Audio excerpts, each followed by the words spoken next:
Please welcome Ron Greenbaum as the winner of the prestigious Lifetime Leadership Award. Everybody stand for him. You know what the good news is? I'm last, and I'm going to probably be the briefest guy up here. Because my wife said I better be.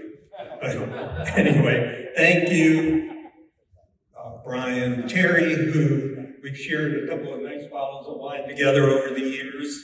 And Joe Tolman, guess where? Scallies. In Big Creek in Reynoldsburg, Ohio. It's funny, we've got all these Ohio guys here. Joe Tolman was my neighbor for 25 years. And it's great to see you.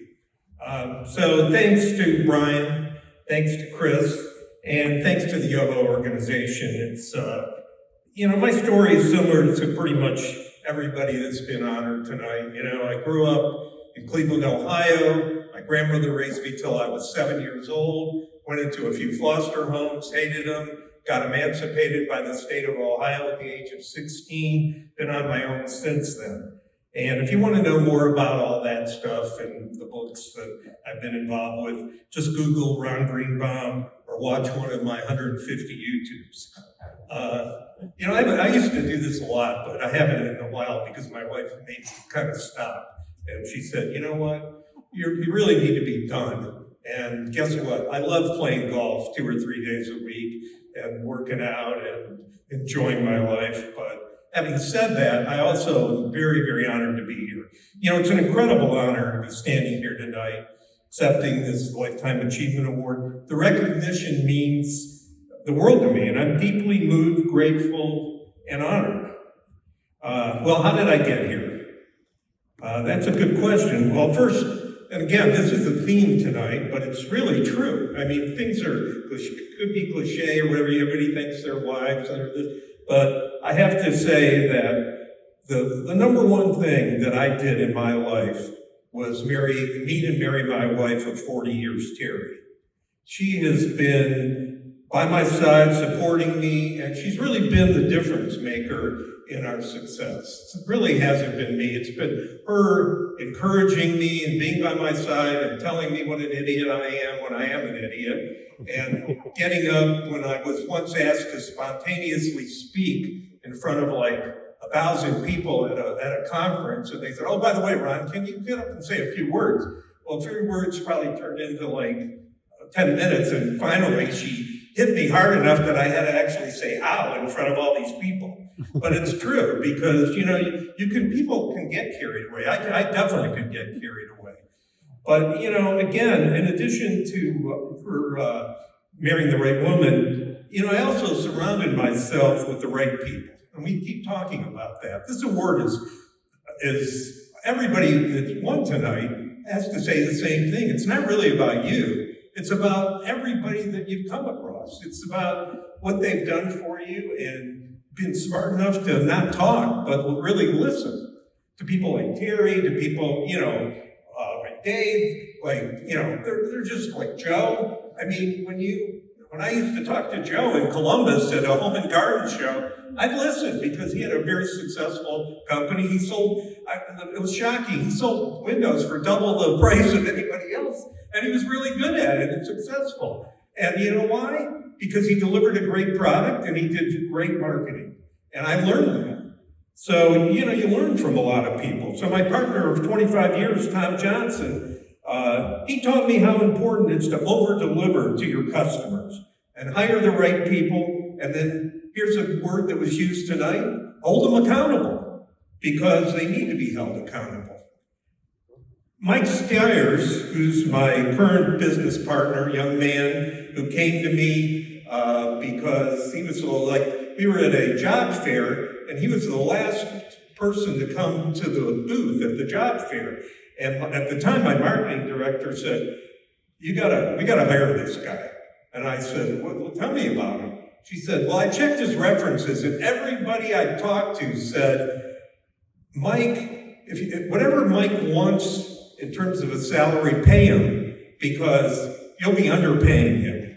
And you know what? She was right. And eventually he took her job because she retired.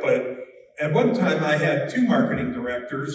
I was paying them about the same thing, but they were both worth it because Mike taught me a lot. And, I learned about the digital age. And I didn't waste a lot of time and money because I brought in the guy that's, to this day, people walk in to our office, and now he made me open a marketing company because he's so good. But anyway, people come in the office trying to sell things and walk out with their tail between, so they're like saying, you guys should be selling us. And that's still the way it is. And I'm proud to say we're now winning award after, the only thing I see is every week or every month, or we just keep winning all these Google awards and this award and that award. And, so they must be doing a good job. And, of course, I can't leave out my daughter, Betsy, who's Mike's partner in the marketing business. And she's really my right hand and has been my right hand and helped me sell as 3 businesses. And I didn't really do much. She fortunately has a master's degree in business and went in there, and we were dealing with, a lot of very sophisticated buyers.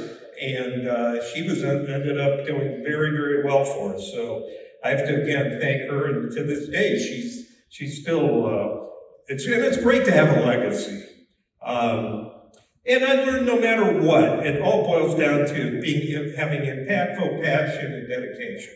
That's another thing that people have talked about tonight. So my career's been a testament to the power of perseverance.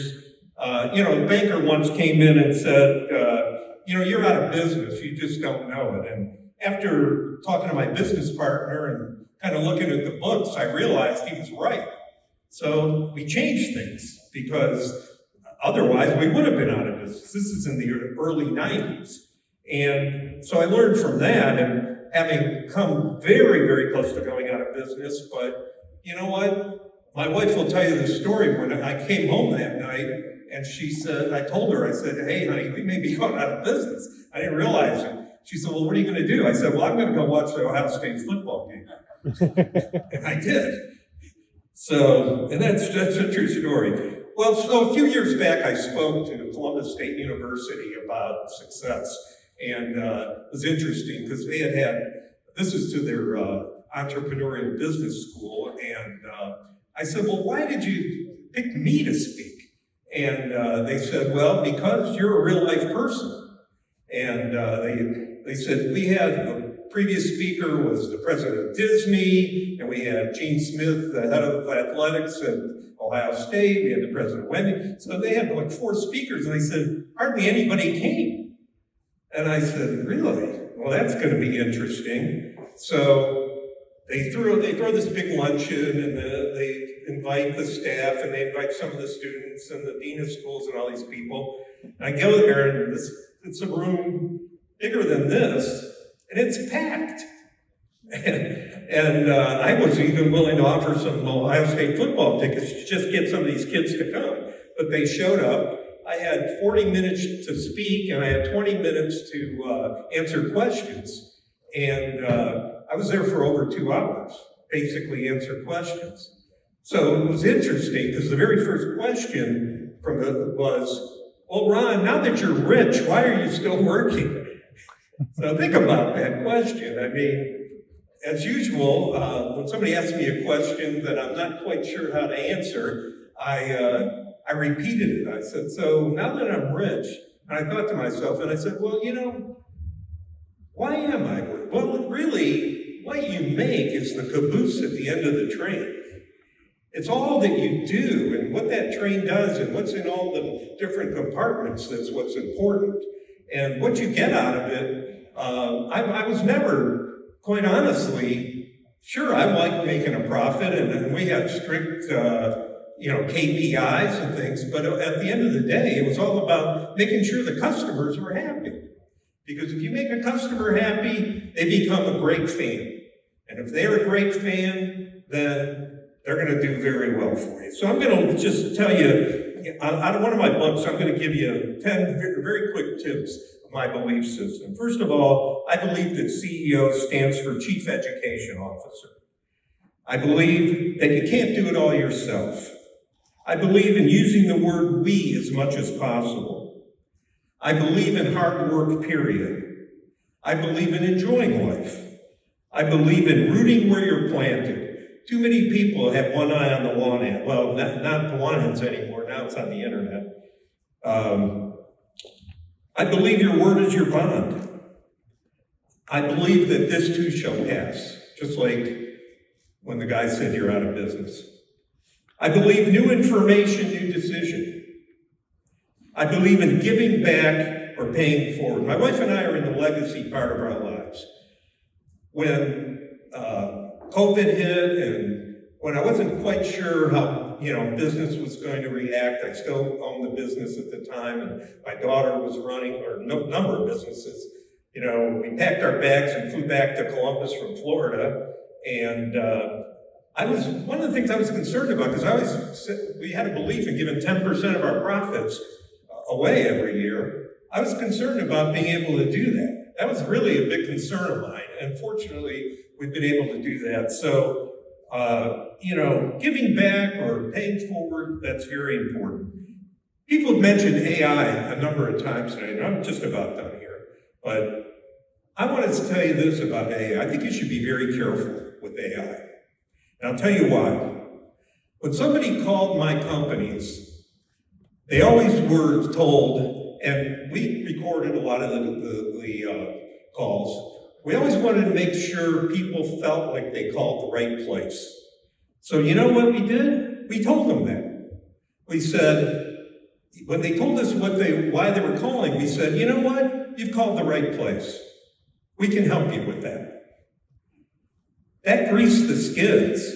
When our salespeople went out there, people felt really good about the conversation that they had with the people at my company that answered the phone. You can't do that if all you're doing is booking an appointment. You can't get to know what the people really want you out there for.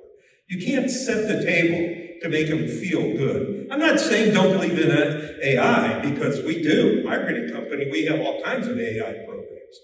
But don't hang your hat on it. Just like I've been in the waterproofing business for a long time, and a guy that I used to be involved with named Larry Janescu has the largest waterproofing contracting network in the country. He once said to me, Ron, I'm really scared. I said, why is that? He said, it's the internet. I was the first one to tell him, you gotta embrace the internet. But he was really scared. He said, because all these guys think all you gotta do is get a website and you're gonna get all the leads and you're gonna be successful. And that really wasn't true, and still isn't to this day. You need an integrated marketing program. So anyway, just be careful. I'm not saying don't use it. In fact, when I wrote this out, I don't type, so I recorded it, and I ended up recording it on an app that said, at the end of it, it said, it had a title. I never gave it a title, but it gave it a title. It said, Gratitude and Dedication, a Journey of Perseverance. That was given to me when I put this stuff, when all I did was record it. And it says on the bottom, AI. So, I hope my journey inspires some of you to pursue your own dreams. Never be afraid to take risks. That's the other thing. And thanks again. I really greatly appreciate this.